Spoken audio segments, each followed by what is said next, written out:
You're listening to the Proposify Biz Chat with Kyle Racky, a podcast for entrepreneurs looking to scale. This episode is brought to you by Proposify, software that streamlines your proposal process, impresses clients, and helps you close more deals. Head to proposify.com to start your free trial today. Hey everyone, I'm Kyle Racky. This is the Proposify Biz Chat. And today I have a special guest. Her name is Mandi Ellefson. She is the CEO of a company called The Hands-Off CEO, which we're going to talk more about. She's also co-author of the best-selling book, Creating Business Growth. And she is an advocate for hands-off business success. Mandi is on the show today to talk about mistakes that CEOs make when trying to scale their business. Welcome to the show, Mandi. Thank you so much, Kyle, for having me. It's a pleasure. We actually met in San Diego. We just deduced from our conversation. We were like, oh yeah, we met each other like 2 months ago down at Traffic and Conversion. Yeah, I came out and saw your booth and met your whole team. You guys have a great operation going there. Oh, well, thank you. You also met Jen on our team, who people who watch this regularly or listen to it are probably familiar with. Jen, you mentioned she looks like your aunt. Is that correct? Karen? That's funny. Okay, we're going to bring this up. This is yeah, good. We're bringing it up. We're bringing it up. You know, she's the spitting image of my aunt when she was younger. And I even showed her a picture because I just couldn't help it. And yeah, they do look alike. I need to send a picture to my aunt. Anyway, I can't believe we brought this up. So but Jen. So before we started recording, Mandi said, yeah, you know, Jen looks like my Aunt Karen. And then as we were continuing the discussion, she goes, so anyway, I was talking to Karen at your booth and Karen said, I was okay, like, no, great. Now I did this to Jen once already. So like now she's going to listen to this and be like, she doesn't even know my name. But anyway, you know what? Jen gave me this great book. You guys, I think I got the first copy. I feel very honored. Yeah. And I've been reading through it and I just want to put a plug in the Full Scale Agency. This is a fantastic book. You guys really have a lot of meat in there. Oh, thank you. I'm glad you like it. People should check that out, the Full Scale Agency. But this isn't about that. This is about you, Mandi. So let's dig into what we're doing. Before we kind of jump into the meat of our discussion, tell us a little bit about the hands-off CEO. I almost said the hands-off agent. Okay, yeah. So, well, we do work with a lot of agencies, but specifically we work with service providers, and we solve that problem of getting up to a certain point where you just simply do not have any more time to grow the business. So you have figured out your offer to some extent, you know, you can sell and you can bring on clients, but the problem is that you simply don't have enough time to grow and bring on more clients. And maybe you're working 50, 60 hours a week and you simply are at a capacity, but your growth targets might be up here, but your capacity is down here and there's this gap. So what we do is we help fill in that gap. And how we do that is that we take the business and we make it run without the owner. So we get the team to be running the business so that the owner can actually spend time growing it. Absolutely. I mean, and the reason why I was able to co-author the Full Scale Agency was I used to run a web design agency. And I think a lot of agencies get started the way I did, where it's like maybe you're a web designer or a marketer or a developer and you decide to be an entrepreneur and open up shop. But most of the time you don't start with the skills that you need to scale a business. And so it happens so often, and we'll talk more about this, but you know, I was just in the guts, the day-to-day running the business, and I just didn't, there's a whole spectrum of skills that I did not have as a business owner that I needed to learn. And I actually didn't learn fast enough. So ultimately my first business, my agency, failed because of it. And I think do you see that a lot in the people you coach and the people you talk to? I really do. And I see a lot of agency owners that they'll actually get to a point and they will just either pivot their business to completely leave the agency work behind. They'll leave like this thriving business. They'll just completely abandon it. And and then maybe go after like some software business, or or basically start a whole brand new business after they've spent 5, maybe 10 years building up this other business. Usually at 10 years, they don't abandon actually, but it's really like around the 5-7 year, anything below that is the jumping off point where I see they spend all this time, this money, this years of their life, and it just is, they end up leaving the business, or just try to, they're looking for a way out, because the freedom that they were looking for when they started their business, they're not getting.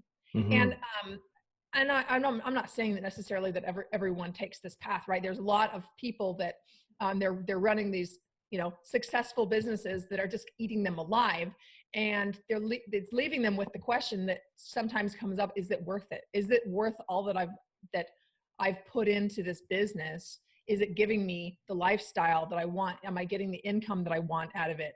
And it really just comes down to the fact that their business just doesn't work the way they've set it up. Yeah. It reminds me a lot of the book, what's his name? Gerber book, E-Myth Revisited, Entrepreneurial Myth. He's actually not talking about agencies, but it's more like restaurants and cafes and these kind of businesses where people get into it because they love to cook, or because they love to bake, or they're a barista and they're just like, oh, I want to open up shop and run my own business. But then they're trying to serve customers while trying to cook, and they don't trust anybody else to go in there and handle it. So they have to work 14 hours a day just to keep their lights on. But I see that with agencies, as I just alluded to, and a lot of other types of businesses, people are just chained to it. You can't take a vacation or take a day off. Well, absolutely. And the thing about the E-Myth, the concept is right. And it applies to all businesses, all small businesses, in the sense of like the owner being the business. And his solution is just basically to break it down into its simplest parts, and then break it down to be so low of skill set needed that you could just pull someone off the street to do that. Now, that works great if you are selling hamburgers, if you are baking pies. Like he uses, McDonald's as his great example, and worked there for a number of years in high school and a couple desperate months in college. Wendy's for me. Wendy's. Okay, you look like a Wendy's guy. What does that mean?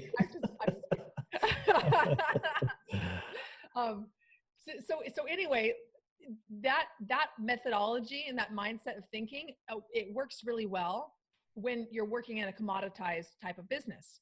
But the problem, we're entering a market where commoditization is happening on increasing levels for service companies, as there's a global market that's growing and the global marketplace. So really what's happening is that these agencies are like, well, you know what, let's apply this E-Myth methodology to our business. And it doesn't really work. And the reason why is because they don't want to sell a commodity. What they're doing is they're selling these bigger ticket services, $10,000, $20,000, $30,000, $100,000 services. Now that requires a high level of skill. So how do you scale a service when you have a high level of skill, when you're not going out and scrubbing toilets? We're not talking about the same thing here.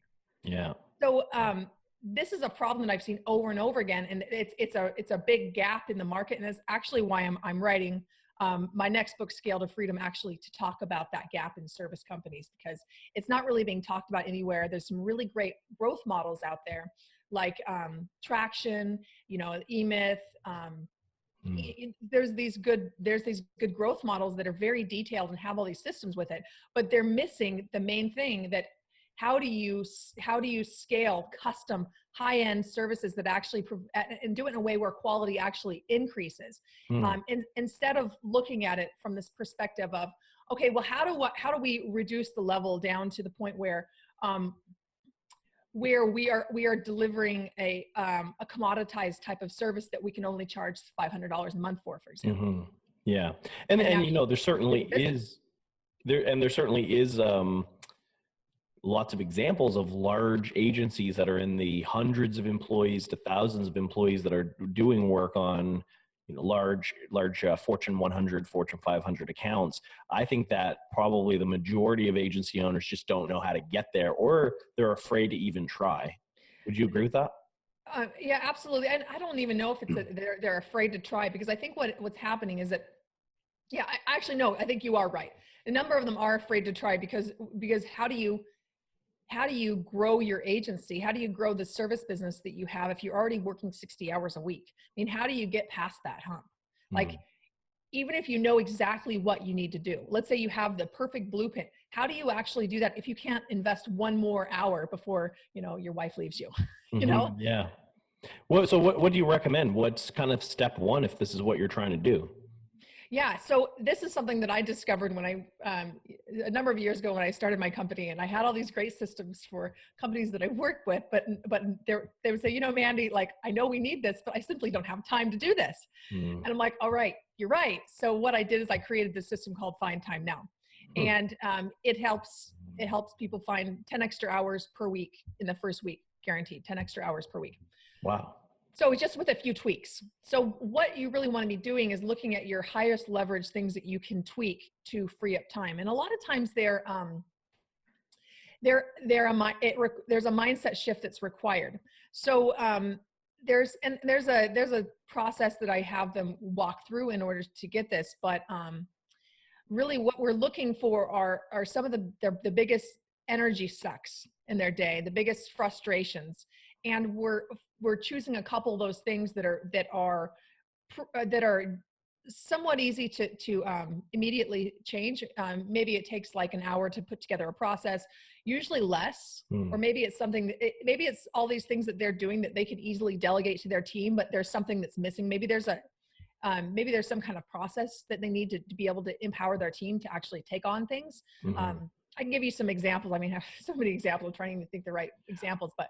Well, I mean, just to kind of throw my 2 cents in there is that I think when my least favorite excuse for anything is always I don't have time, because I think when anybody says that, what they're really saying is I don't want to make time for that, or I don't think that's important. Because if it's important, you make time for it. And sometimes people protect their time around things that aren't that important because it's just what they want to be doing. Like maybe they want to be catching up on the latest Netflix shows, or maybe they are working, but they're spinning their wheels on things that ultimately they could delegate to, and they just don't trust anybody else to do it. So it's totally right. You can find time for anything if you put the importance, or place the importance in the right area, right? Right. Well, and that excuse, I don't have enough time. It's just resistance. And it's really, it's the lizard brain that is trying to keep us safe from doing the unknown, taking actions that are going to get us different results that can be a little bit scary. Yeah. It's kind of like when you recommend that somebody creates content or blogs or does a podcast or something, and they go, I don't have time for that, I'm too busy. Well, yeah. I mean, if I could tell you that blogging will 100% double your sales in 30 days, not that it would, but if you could place that kind of importance on it, guarantee you people would find time. What they're really saying is like, I don't really think that's going to be effective, so I'm not going to bother. Right, exactly. And and this is actually something that I do in that Find Time Now process with my clients, is that I actually quantify the amount of time that they're wasting. Like, so it's not uncommon to find the extra 20 hours per week for the entrepreneurs I work with. So let's say 15 to 20 extra hours. I break that down and say, how much is that actually worth to your company? Let's say you just took half of that time and you actually spent that on generating more business. How much is that worth to your company? And it always adds up in the hundreds of thousands of dollars. So now when I put it into that case, that now they're like, okay, it's costing you $100,000 for you to continue doing these things. Opportunity cost, right? Right. So is that something you're still committed to doing? Is that something you're committed to doing? Like, are you committed to still holding on to these old patterns that are costing you $100,000 or more a year? Now you've got a great PDF that I'm looking at here. It's the 7 biggest mistakes that agencies make, and I think it applies to a lot more than just agencies. But you've got some really great content in there. I know, and maybe you can tell people where to go to get that if they want to download that. Sure, yeah. And no, I have one too for the 7 biggest mistakes that service business owners make when they're scaling up their business. It's been really popular. People have loved it. And if you go to handsoffceo.com/mistake, then you can download it there. Nice and easy to remember. But if you can't remember it, go to the show notes of the podcast, and people will get a link to download that. So, we've talked about a little bit. One of the points in there was about being too busy to grow. So we've kind of addressed that. You've got to find a way to make time in your schedule for what's important. The next part is about not adding enough profit and not leveraging before you scale. Can you talk about that a little bit? Yeah, certainly. So aside from not having enough time, a really big thing that holds back service business owners is that they don't actually quite have the money to scale their company. So they're keeping afloat. They're able to make payroll. Maybe they're even paying themselves a nice salary. But there's just not the margins there for them to really fund their growth. And, they're hesitant to get into debt. And, I think it's good to be really concerned about that. But the real reason why, and this is absolutely, just be very careful about taking on debt in this case before they actually fix this problem, because I see that a lot of companies at this stage, they are not profitable enough. And instead of fixing that issue, they're trying to quote, scale, when really what they need to do is leverage. So they're trying to scale. So they're like, well, we just need to go volume, and then that will give us more profit. So now that works if you decide to ultra simplify it, like the method, and do productize. Yeah. And to some extent, that methodology is correct. But really, the thing that they're missing is, how do we charge more? So, and this is like, there's all these experts that say, just charge more. And it's just like, great, how do I just charge more? First of all, even if you're providing enough value, there's all this mind garbage that's going on around charging more. But the simple fact of the matter is that a lot of service businesses are simply not providing enough value to charge more. Yeah. Yeah. So if you are positioning your service, for example, as an expensive set of hands, I use the concept of hands versus brains. So is your company delivering very high quality, expensive hands, or are they providing, middle of the road brains and hands? I love that. That makes a lot of sense. It's like, it's almost like there's so many agencies that pitch their solution, but not the problem they're solving, right? It's like, exactly. I sell websites as opposed to I help my clients get more donations if I'm selling to nonprofits, or I help my hotels get more bookings. So many agencies go in with that value prop of we do X, Y, and Z, or we provide, we will build you an awesome website, but they don't focus in on that acute pain that clients are feeling, and thus they don't value that service very much. They're just like, well, I can get a website anywhere. Exactly. And I'll use that example of the website booking, booking more reservations. I think that's a great example. So, with booking more reservations, if you're able to increase the reservations booking by 20%, how much more does that add to the business in a year? So looking at that and really being willing to stand by the work that you do and provide a really big outcome. Here's the reality is most companies won't do this. No. They won't stand by their work. They will throw their hands up in the air when it doesn't work and pin it on the client for not being cooperative or whatever. And they'll just move on and have almost no integrity whatsoever on those projects that fall between the cracks. And they have no idea why in some cases they get amazing results, in other cases they don't. Wow. Yeah. It's such a big problem, especially in marketing agencies. It just infuriates me. I've been burned by agencies like that before. I have friends who have been burned by agencies like that. And I am so sick and tired of these service businesses that are going after clients and just taking money from anyone when they're not 100% sure that they can actually get them an outcome. Mm-hmm. Yeah. And then a lot of it too, like it almost goes back to charging too little, because when you charge too little and you're trying to keep your agency afloat and keep your lights on and keep everyone paid, you're watching the clock for every client. You're going, oh, that was an extra 2 hours we didn't account for. We got to really we got to cut some corners in order to make sure we don't lose our shirts on this project. So the focus becomes more on how do we not lose money for the agency, and less so on how do we make sure we just crush it for our clients so that they come back and they refer us to other people. Yeah. And I think that the real problem is that they are very focused on, okay, these are the steps that we take. This is what we do. We do web design, right? And as opposed to the end outcome of we increase hotel bookings by 20% for our clients, and then working backwards and setting up a system for how you could do that, and then dividing the tasks based on the 20% that the brain people do and the 80% that the hands people do. And that's, by the way, another way that you can add more profit to the business, and you can optimize your best talent on your team. I feel like I'm giving a whole lot here. I'm hoping people are following. But, no, I'm sure they're following. But I'm sorry, what is that 20% and 80% breakdown? Is it the brains and hands? Yeah, the brains and the hands. So here's what typically happens. You have a brains person doing 100% of the work. Now that's expensive, right? You're paying, $60,000, $100,000 a year for like a high quality person. You maybe more, maybe less, but this is something that was happening for that was holding back. Philip, also from Nova Scotia.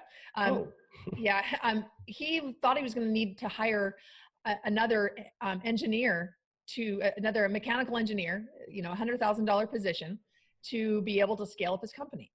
And so because what he thought is I need a brains person to be able to do the entire thing. So what he found out actually is when he was able to break down the different parts of his business and understand the predictability and understand which parts needed to be custom and which parts needed to be process driven. And actually the custom for him, probably 10% or less now, maybe even about 5 or 10% is custom. I'm outside of his process now. So what this allowed him to do is actually to hire someone. Not only do they not need to have a mechanical engineering background, they didn't even need to have they didn't even need to have any kind of education. They didn't even need to be a contractor. All they needed to do is have a little bit of plumbing experience. Basically anyone with a high school diploma would be able to do the job. So this saved him an enormous amount of money, but more importantly, it allowed him to deploy someone immediately to be going out on the road for him, which saved him, I think it was like about 40 days on the road per year. Wow. And that in turn allowed him to not be handcuffed to the business and not able to take vacations and everything else, right? And go from about 500,000 to 2 million in 2 years. Amazing. That's really cool. Yeah. No, we won't get through every point on this slide or in this PDF, but again, people should download it to kind of see the whole thing. But one thing that I really liked that you wrote in here was around being proactive rather than reactive, because I think that's the telltale sign of somebody who's not thinking enough high level strategic. They're not working on the business, they're working in the business. Is they're just in the trenches every day instead of at a higher level thinking about bigger problems. Can you talk about that a little bit? Yeah, definitely. And this is the problem. What happens when the business owner is stuck in the doer mode and they're stuck in the day to day. They are spending way too much time actually doing the service and not enough time growing the business, not enough time actually just stopping, taking an hour to go on a walk and actually just thinking, because as just the CEO, that is your job. That is your job, is to actually create that space for the ideas to come up, to find ways to add more profit to the business, to find ways to better optimize your team. And if you're just like running from fire to fire and just reacting, then you will never be able to get to that point. And that mindset is actually the one thing that is holding the service business owners back more than anything else. And it's connected to like the time issue. It's all these issues we're talking about, they're all connected in a web. Yeah, they are. Yeah, absolutely. They all dovetail. And I wanted to point out that where I made probably the biggest mindset myself and change in how I operate, and probably why my second business is a lot more successful than my first one, was that I felt like I was a worker in the business when I was running an agency. And I felt like I was part of the design team that was working with clients and selling clients and project managing. And what I've done with Proposify is and I still feel guilty about it, even though I shouldn't, is that I don't come in until about 11 o'clock every day. And some people will be like, wow, you lazy sack of whatever. Like you're not in at 9, it's a bad example to the team. But what I do use that time for is I go to the gym and I eat a good breakfast and I walk to the ferry. There's a ferry that takes me across the water to Halifax where the office is. And I use that time to listen to podcasts, to self-reflect, to leave notes while I'm like kind of commuting. And that mindset, or rather that room that I leave for headspace, really makes the 5 or so hours that I'm in the office meeting with team members all that more productive, because I've had that time to kind of really think about it from a higher level. Yeah, I think that's great that you do that. And here's the thing too, like I think you kind of talk about like, maybe a tad bit of guilt.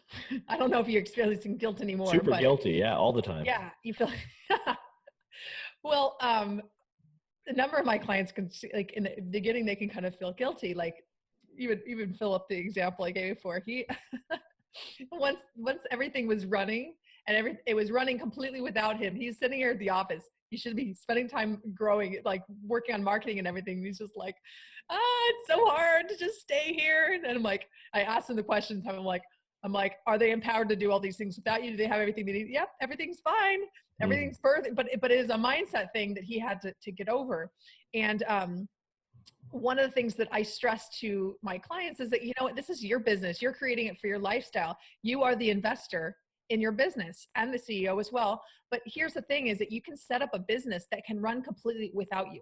And what that means is that you can be gone for days, weeks, even months. I literally have a client who has been gone from her agency. It's $1 million agency. And she's been gone for months at a time for some personal issues. Yeah. This is after we worked together for only 6 months. And that's amazing. I'm saying this because, and before when we started it, her business was barely profitable. Wow. I don't usually work with companies that are really, that have huge issues of like, they're not making enough money and all that. But hers it was a real quick fix. Actually, there was just a few things that we needed to move around, and actually immediately the profit shot up after just one session. But, wow. And I'm not saying this to brag or anything. I'm sharing this so that people can understand that, the way that you're currently thinking about your company is what's getting you the results that you're getting right now. So in order to get different results, you must think about it in a different way. Yeah, exactly. And sometimes people try to, they want things to change, but they do the same things over and over again and expect different results, as the old saying goes. And I was going to say too, that whole idea of guilt and not necessarily needing to be 9 to 5 in the office and feeling guilty about that. I think that the only way to get there in terms of not being needed every day is to set up the right systems, empower people on your team, especially in leadership roles, to lead departments. So actually just before this podcast, we came from our Q2 planning session with our leadership team. We did it offsite at actually, we rented a room at the library, and we spent the whole morning just going over, what do we do last quarter? What are we doing next quarter? How is that going to impact our annual goals? And if you do it that high level and you give your leadership team direction and say, here's where we need to be at, here's the strategy we've all come up with, now go and get your teams to execute, then they don't care if they see your face every day. They don't even want to, really, because they're just worried you're going to come in and change things on them. So it's like, you'd be amazed how much your team doesn't actually want to see you. What hurts you though is when you don't give them that direction and they're just left to flounder, and they're just like, who's running this business? And I love that you said that too, because really what it comes down to is like, what is your role really as a CEO? And this is a question that I'm asked actually a lot, like, what should I actually be doing? What is like really my job? And like you said, directing, being the person steering the ship. That's your job. Your job is not to get down there and pull the ropes and climb up and like make sure the sails are catching air.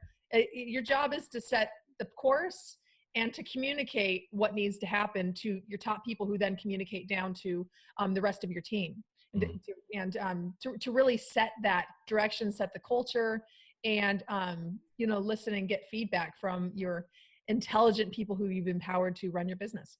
100%. The hands-off CEO, that is the business. Mandi Ellefson.